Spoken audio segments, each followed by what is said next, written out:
ਬੰਦਿਆਂ ਦਾ ਅੱਜ ਵਰਤਾਰਾ ਏ ਨਿਤ ਰੂਪ ਵਟਾਈਂਦਿਆਂ ਵਤਨ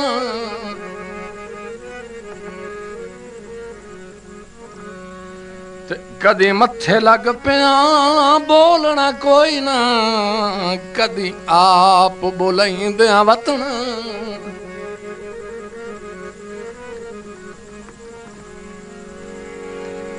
ਕਦੀ ਕਦੀ ਵੇਖ ਕੇ ਤਾਕ ਵਾਲਾ ਸੱਟਣਾ ਤੇ ਕਦੀ ਦਰ ਖੜਕਾਈਂਦਿਆਂ ਵਤਨ ਤੇ ਕਦੀ ਮੇਲੇ ਦਰਦ ਕਬੂਲ ਨਾ ਕਰਨੇ ਕਦੀ ਆਪ ਮਨਾਈਂਦਿਆਂ ਵਤਨ